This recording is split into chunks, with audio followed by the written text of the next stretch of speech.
Good afternoon, everyone. Welcome to the latest of our one-to-one series. My name is Martin Redmayne from the Superyacht Group.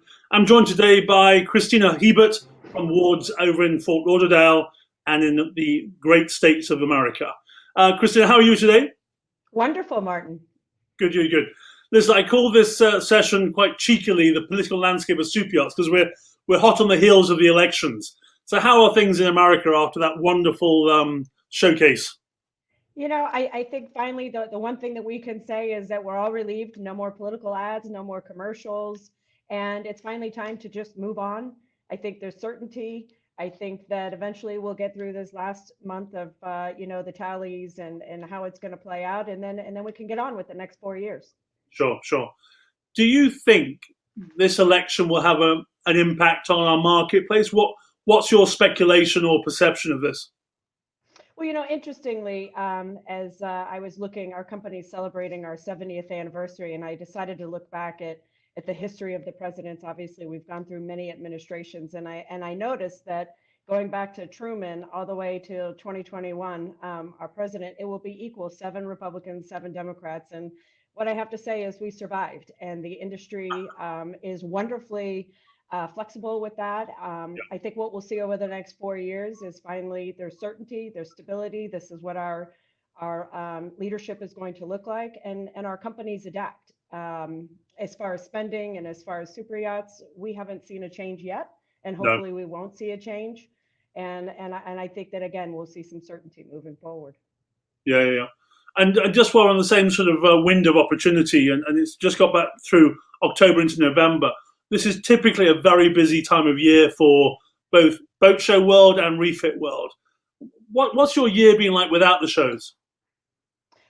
Well, I'm happy to say that we actually participated in the Fort Lauderdale International Boat Show, Yep. and for us, we were excited to have it. It was a show that happened, and it was in our backyard, and we actually had one of our best shows in numerous years, and mainly because I will tell you, it was very qualified individuals. It was what a boat show really used to be. There wasn't as much hoopla. You weren't worried about your giveaways. You weren't worried about which party to go to, and you really just focused on who was going to be there and who you would interact with. And so that went very well. The other thing, geographically, we are located in a perfect hotspot for the, or not a hotspot, that's a terrible term to use these days, in a jump off spot for the Caribbean. There are Yes. many boats here and many boats finishing projects ready to go for a tremendous Caribbean season. So what we're seeing is very positive. Yeah, yeah. No, I think that's a very interesting point. Really, the actual qualification or the quality of the audiences. I think this is something that's always been my concern: is that there's too many people in the way of doing business, Hmm. and I think that may be where the boat shows or the actual event that landscape evolves and changes to not be so politically motivated to how big they can be or how many people they can have there, but who is there and what value they add to the exhibitor. It's 100% correct. I will say at this show, if somebody was going to come and take the time and purchase a ticket and visit, they had a very purposeful agenda of who they Yeah, wanted to see and what they wanted to accomplish. When we went to a boat, it was very clear we were not going to the boat to just have a look see or to bring a friend that happened to come by and they would like to go on a yacht. We were there to go see the control room, the engine room. We were there to get specifications. The captain asked us, the engineer asked us. So it was a really refreshing time prior to all of the unnecessary events and conversations that really took away from a show. And instead it was yes, business to business, yes, yeah, very much agreed. so. Agreed. So listen, part of the conversation that we try to do with the one-to-ones is look at what you're thinking or feeling about the future, if you like, in terms of what would you like to change about our industry or our market? You've been in various major organizations, USSA, and all these various other political bodies, let's call them, but also as a business. What are the things you want to see change for the future of our market? Well, one thing that I think proved in being a business that was open the entire time during the pandemic is that communication is key. And one thing that I have heard on watching all of your other one-to-ones is that it's a very similar theme that businesses need to work together. Yeah. And we have to do it during times of a pandemic, and we have to do it during times when we're working together to try to get to bring business. What we do is when times are going very well, we tend to stop that and we tend to have breakdowns. So I think we need to learn from what 2020 brought us, which was we can still have businesses, we can still have refit projects happen. We just have to collaborate and we need to work together and communicate. We didn't have boats that were here. We didn't have all the time to go do ship checks and spend time and individually as companies go visit the boats and do our own individual specs. What we were doing instead were Zoom calls, gathering data, sharing data, looking at it and saying, here's what we can do to collectively put a proposal together because the boat doesn't want too many people on there, Yes. working together. And we worked more efficiently. Now we had to do it because of circumstances that were limiting us, but how wonderful would that be to be able to do so on a regular basis and work together? So, do you think this will change the way you work in the future? You'll continue this virtual process to a certain level.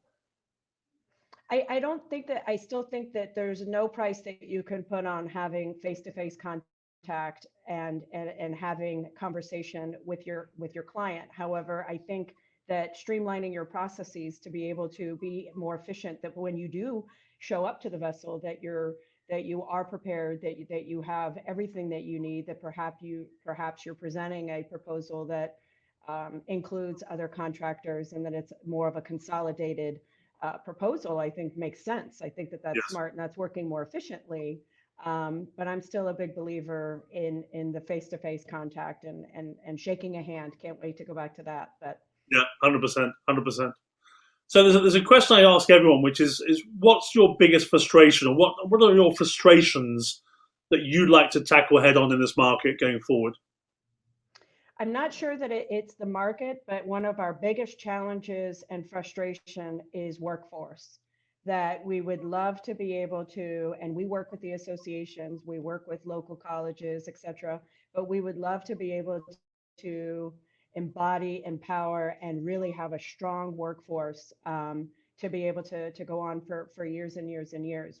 Our company has a long legacy and history, and the average tenure with our company is very long too, Yes. but it's proving more and more and more of a challenge as we move forward. In fact, we are taking on some of that on our own. And one of the projects that we've been working on through the pandemic is developing our own academy and developing our own learning center. So mainly starting small Yeah. for our own technicians, and then as we want to grow our workforce, and that's what's going to be key is to have qualified workforce. These systems on these vessels are becoming more and more and more and more sophisticated. And the type of employee that you hired 20 years ago or 10 years ago is not the same mindset or employee that you need today. And so trying to evolve with your current workforce and hire new is going to be one of the biggest challenges for every company. And I would say for every country, regardless of where you are in the chain of this market. Yeah, I think it's a topic in terms of succession planning, developing new skills, and also mentoring. These are Hmm. various things I hear all the time in the shipyards, but also the supply chain. Is where do we find the next generation? And as you say correctly, at the right level, because Hmm. what you're installing on boats today versus 10, 15 years ago is a huge spectrum of technology and Yeah. change. So that leads to a question from the manpower, the human resource element is one thing. Hmm. Where do you think technology is going on board these days? Is it going too far, or is it going? We're a firm believer that just because you can monitor it and control it doesn't necessarily mean you should. That said, that there's rarely, we were just talking about this internally. A couple of months ago, it used to be that you could go out and a battery charger had a house battery bank and a battery switch that was on, off, and you set it up. But even now, battery charging systems, just something as simple as your DC battery charging systems, all have monitoring and control and setups and electronics. And so from every level, top down, even on the electrical portion, control and digital control, but that's just the way it is, and that's just a mindset we have to incorporate now, that every time that we go on board, electric is very black and white, positive, negative. Power and how we distribute it, and power distribution is actually one of the most important, we feel, on the boat, but it's also very straightforward. But because the power and the integration into all systems, and then you have your safety systems. Again, just because something can be monitored and controlled doesn't mean that that's going to meet a safety requirement or a Lloyd's requirement or a classification society. So I think that's always going to be a challenge. Yeah, yeah. So Look, in my opinion, some of it goes a little bit too far. well, I think that's the point. I just wonder if sometimes we're pushing technology too far and not focusing on making it work and making it function effectively and efficiently and to the right level. I'm just challenging the thought process of, do we really need to go so far for something that is working, let's say 10, 15 weeks of the year? And is it what owners are really driving, or is it what other people are driving? I think the power of technology and innovation is wonderful out there, but I also believe that companies are operating, many of them, many of the product manufacturers are operating in a vacuum. They think from their perspective, and they don't think about necessarily how is it going to integrate, whether it's engines or generators or batteries or whatever it is. How does that going to integrate with the rest of the boat? Yes. It requires separate knowledge. So from our perspective, we have to have knowledge of battery charging systems, of the generator systems, of the monitoring systems, and all of this has really nothing to do whether the proper cable sizing is on there or whether there's power. But then you have automation, and then you have a boat that suddenly has power that gets distributed to all the various aspects, but some of it is PLC based, it's proprietary based.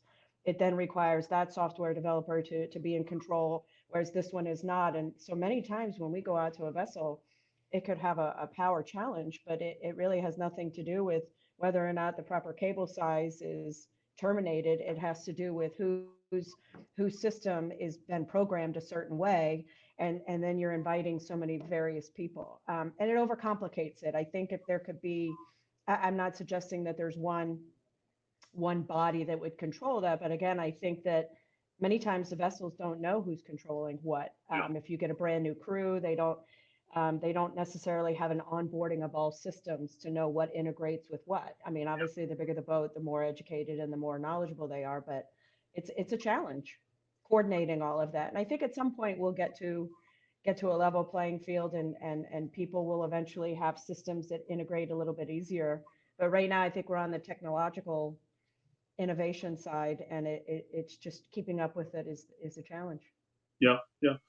I just had a conversation earlier on today with a group of refit yards in Europe, and I was interested to discuss this subject about this topic of planning and preparation for projects.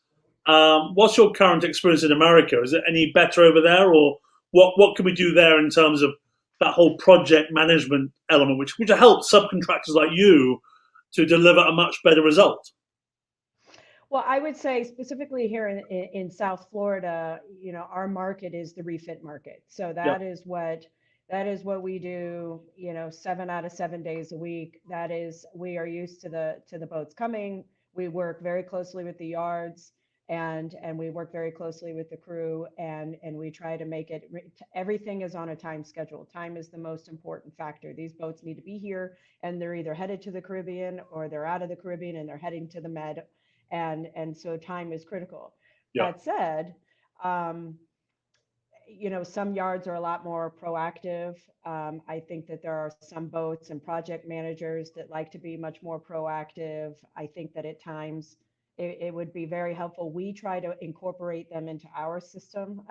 Being a 70-year-old company, we tend to be a little bit controlling, but we use a project management and a task management type system that we say, this is what the timeline's going to be, and if you would like to coordinate anything that coordinates with us, this is what's going to change that timeline, or these are critical paths for that timeline, and we try to manage it. But I do think that that's key, and also it would be so helpful to know several months in advance. Many a times when we travel to Europe, the number one thing that we are doing is talking to the vessels for when they're going to be coming over here for their yard period, just so we have the proper planning. The supply chain, COVID has affected that as far as getting products in, and timing is key. If they are only going to have a 4 to 6 week yard period, there are not 3 to 5 days to waste on any kind of shipping, on any kind of delay. No. And if you delay that boat or from that charter or what have you, then that's bad for, if any one contractor does that, that's bad for the entire industry. Yeah, absolutely. In terms of that lastminute.com approach, or that lack of, let's say, long lead times in planning, what advice or what would you like to say to the market in terms of why doesn't it happen better in a smarter way? I hear it's either I'm not sure where to point the finger. I don't know if it's the crew that's deciding that. It depends on who the decision maker. Many times I feel like the cog in the wheel tends to be a yacht management.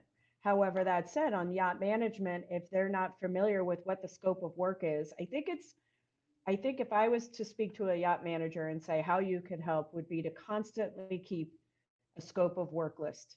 And once you get familiar with that yacht, lay out everything that's right, wrong, a 1 year, 2 year, 3 year plan. And then when it's time, share the information. When it's time, I have no problem if you want to put my bid up against 6, 8, 10 people, not a problem. Share the information and tell me, this is the stuff I'd like to get done this year, and this is the stuff I'd like to get done next year. And we could all put our bids together and plan it. And 6 months from now, when you come in, maybe we need to update some pricing, but 6 months from now, we all have the materials ready. We all have the proper manpower allocated, and we can get it done. The problem is, I think the yacht management isn't familiar with the scope of work. The scope of work changes, and then they're just not sure what they can get done in 4 to 6 weeks. 4 to 6 weeks seems like a long time, but it really isn't in certain projects. Yeah.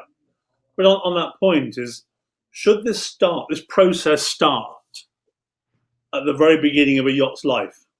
Yes, it should start in the very beginning of the yacht's life. There should be maintenance schedules. There should be, all of these boats are aware when they're going to have their class renewal, when they're going to go to survey to either be sold or they've just been purchased. There are many triggers for this information to be gathered. It's just, it needs to be gathered, data, and logged so that for future work we would have that information. One of the concepts we've been working on is to manage a fleet, so to speak, that we would have vessels, and every company has vessels that they've worked with for many years. Either they've worked with the boat because it's a crew they've known, or it's a yacht management company that's had the boat under their system. But the benefits of that, I don't need every boat, but I would like to have my fleet, and perhaps another electrical company has their fleet, because we can manage the data. We can tell that when the boat comes to town and in 6 months, we can know that these are the systems, these are the ones that need to be maintenance. You're going to need to do this upgrade. You have a class survey coming in 2 years. Why not let us have some preventative maintenance? Look at some of this equipment. This is where you're going to run into trouble in a couple of years, instead of, oh my goodness, we have a survey. Here's our problem. Can we get all of this done right away? They're throwing tons of manpower at it. You're paying overtime. You're adding to the cost. You're flying in parts. And it really wasn't necessary. But for whatever reason, I'm not sure why that's not the mindset. And I'd love to work with people to achieve that. From your, let's say, 70 years of wards in yachting, let's say the last 10 years, how many yachts would you say Wards has worked on? Is there a ballpark number? A ballpark number, I would say in 10 years, 1,000 would be way too low. I would say, 5,000, because there could be, and again, define a yacht. If you tell someone their 70-foot boat is not a yacht, they might be offended. They're not all 200 feet, but correct.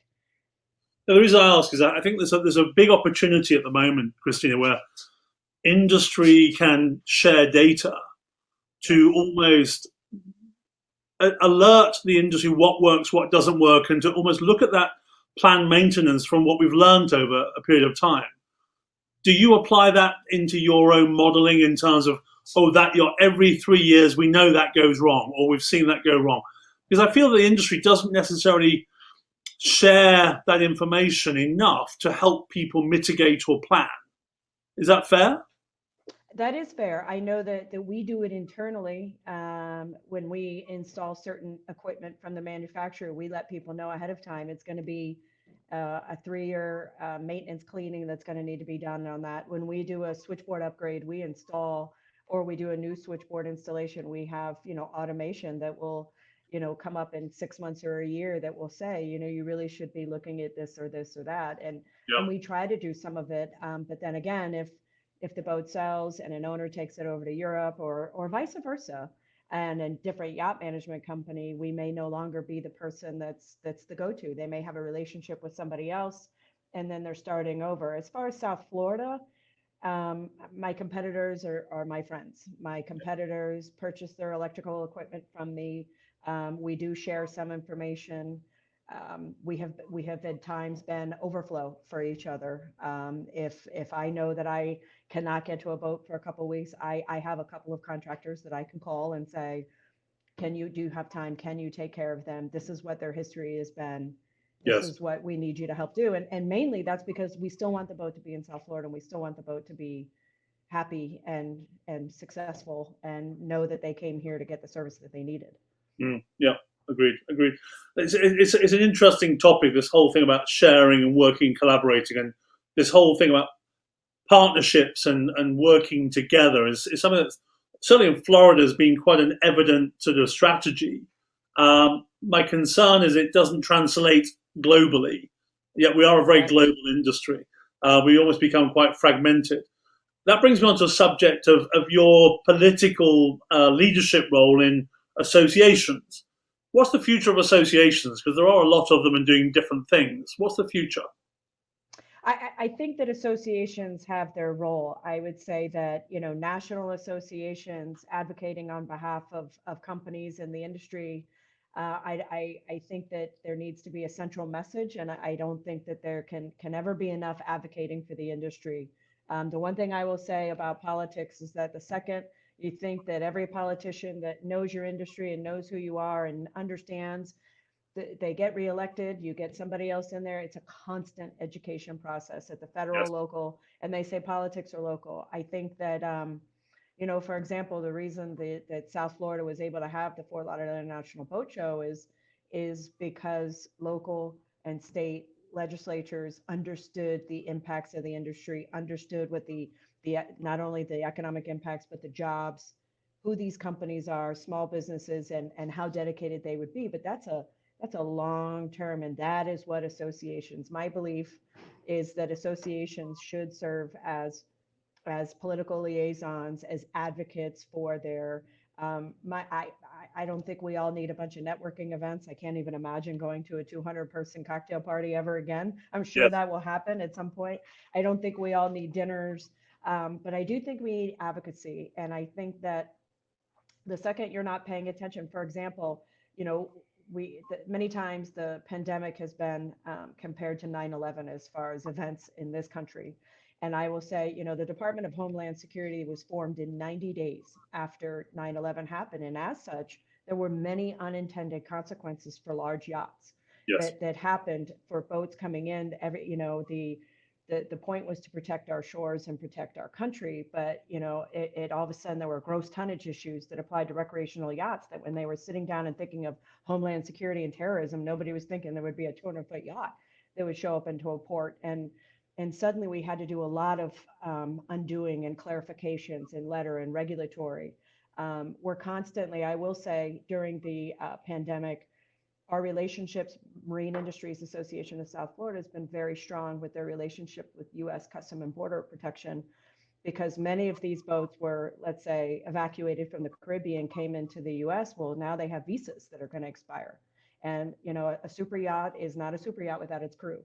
Yes. And if the crew was all of a sudden stranded or not able to go, and it was because of those relationships and because of those communications that these crew were able to get extensions or were able to fly home even when maybe there wasn't, because the CBP understood what this industry is, that they're not commercial ships, they're not cruise line employees, that they are B1, B2 visa crew, and that is invaluable, and that's what associations really need to do. And I would love to see maybe a legislative session at the Global Super Yacht Forum that talked about all the acronyms of the associations getting together and saying, what can we do to work together? Yeah, it's a subject that's been brought up several times about how associations should work together. I'm not sure that they all will work together, but certainly the good ones should stick together and have a bit of a closed door meeting at first, and then a strategic plan. Because I feel that what's interesting is that we have to almost define, and this is something I want to ask you about, is define what is the next 10 years agenda for associations to make sure we set ourselves goals. So what would you say as MIASF is the number one agenda topic in the next 2 to 3 years that we have to address, we have to tackle? I would definitely say they're going to be legislative based. It's going to be talking about, flagging with U.S. Coast Guard, and it's going to be CBP with visas and making sure that these boats, cruising permits, making sure that these boats can come into U.S. waters, that they can get the work done that they need to get done, and they can travel. Their crew can come back and forth. As far as agendas, I think that if an association focuses less on membership and less on social events and focuses on what their real advantage is, and that is being an advocate. As a sidebar, the Marine Industries Association of South Florida was started in 1961, and my grandfather was one of the founding members. And the reason the association got together was because they wanted to go, the businesses got together to go to City Hall to convince them that they needed to put dock pedestals and power at marinas, city marinas, so that boats would stay, because they were all just coming and going back to the Bahamas. And Yes. so when you look at that and imagine South Florida that didn't have power in 1961, there were no docks that had power. And that's a reason that the association formed. They didn't form to get together for events or to have networking events. They got together for advocacy and for real reasons. I think another agenda item is workforce. I think that working with the colleges and the education, but kids.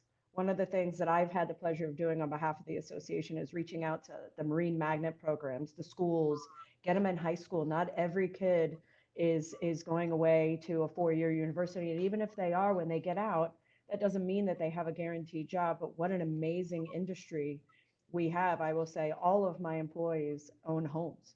Yes. They have kids in schools. They can have a career.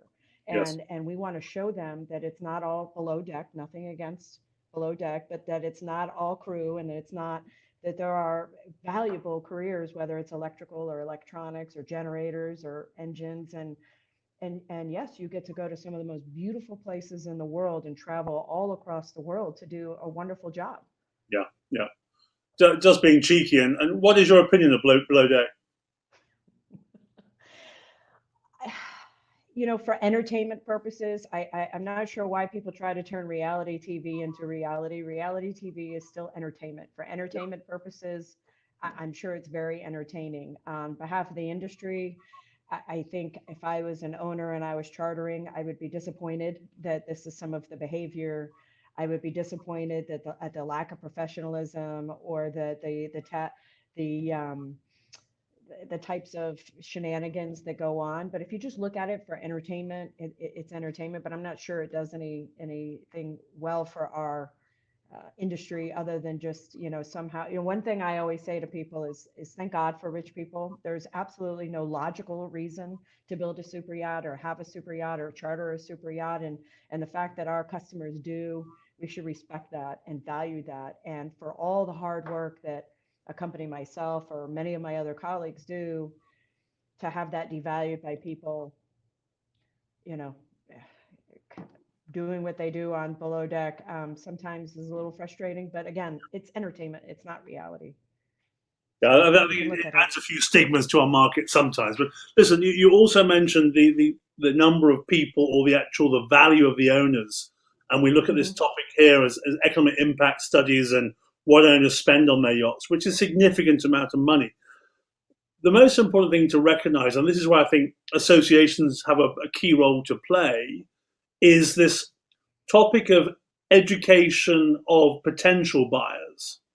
Hmm. Because if you put into context how many yachts are in the market, which is still only a few thousand really active yachts, and Hmm. America has one of the biggest high net worth client bases in the planet, do you have any perspectives on why more people don't buy into this space?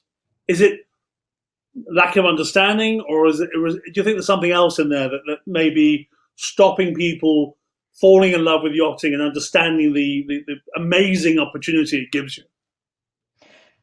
I think there's a couple ways to answer that. One, I think some of the reason that people get into yachting is their love of the water, and that starts when they're young. That they've had an opportunity to be close to the water. They've had an opportunity to either live close to the water, go paddleboarding, go kayaking, have a center console, and fall in love with the water. So therefore, when you finally have enough money to be able to live out one of your dreams, it's to be able to spend that time on the water.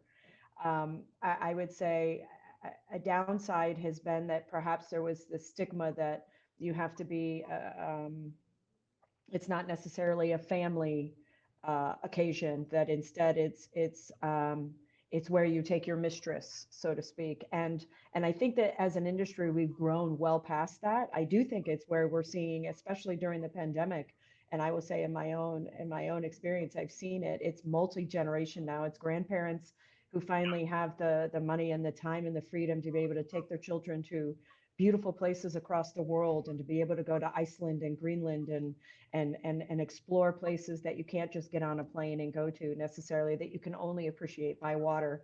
So I think it's building and having people understand the freedom of yachting, and the ability to go anywhere in the world, and especially now to be able to go there safely and in your own subworld, so to speak, where you can have your own medic, you can have your own provisions, and you can travel safely as a family anywhere. And I think that's the messaging, and again, the associations, but also media. Yeah, Stop with the ads of beautiful women and hot cars and watches and all of that. Nothing against that, but it no, tends to promote a lifestyle that's more gluttonous versus living the dream and getting to be able to live the dream that other people just only wish they had. yeah. No, I think that's a valid point on the media side, and I feel there's a whole strategic plan that should be enacted across the market to educate and almost make the market more transparent as to what it really delivers families or people, because it goes back to this pandemic impact, Christina. Hmm. Reading news from Marine Max, reading news from all the big brokerage houses, the pandemic's woken people up that yachts are in fact a safe haven and a Yes. beautiful escape route. So we may see a sort of a sudden interest in the next couple of years if we play our marketing right. That yachting becomes like more attractive to those potential buyers. So that's one of my views. I'm going to ask the final comment here. Is that as Ward's being 70 years, I'm not going to say what's the next 70 years like, but what's your expectation of the future? What's your forecast or expectation, Christina? I think that's multifaceted. From a business, I think that we are no longer going to see trucks and T&M time and materials work, going out to a boat with your tool bag and going home at the end of the day. I think we see more um, regimented projects, fixed pricing proposals, forecasted work month, 2 month, 3 month in advance. I think we see fleet management. I do think that that's coming from a contractor perspective. Either we do it collectively or we somewhat do it individually and share Yes. data. I think that we're seeing massive systems. I mean, the one thing I cannot express from our personal company, the amount of AV and IT and galley and all the things that are going on yachts. You're looking at yachts that have power on them that is 4 to 5 times your home. Yeah. And so power management, safety, electrical. I often used to joke that we needed to have better relationships with the interior designers because they always seem to get the budget money. They can score the pillows and the sconces and the soft goods, and we've got an engineer saying, I'll buy one motor operator breaker at a time and has blue tape on it. And I think that from Yeah, an electrical perspective, we're gaining a lot of respect because the amount of power that are going on to these boats and even on refits. I also think that we're going to see a little bit more green in the sense of generator sizing. 10 years ago, it was buy big, all your power can work on one generator and the other one's a backup. And now we're seeing energy storage. We're seeing smaller generators to be able to have redundancy, power monitoring. So we're going to see a lot of green. We're going to see a lot of big projects and hopefully a lot of boats being used and a lot of respect for their power. yeah, a smarter operation. Yes, absolutely.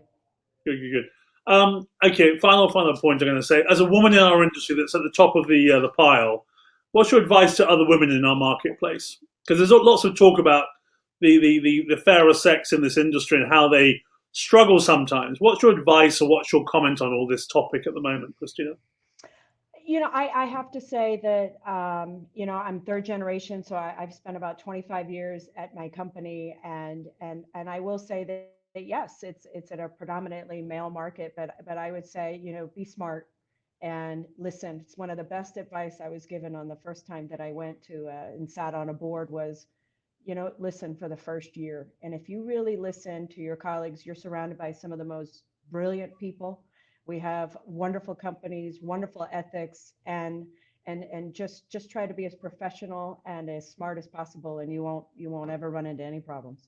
Yeah, I agree with that 100%. And you've definitely demonstrated that over the years. So, Kristina, thanks a Thank you, million for Mark. your time. Thank A real you. pleasure to see you, and I hope to see you in the flesh soon. Absolutely. Same here, Martin. Good to All see right, you. Thank you. take care. Thanks a lot. Okay. Bye bye. Bye bye.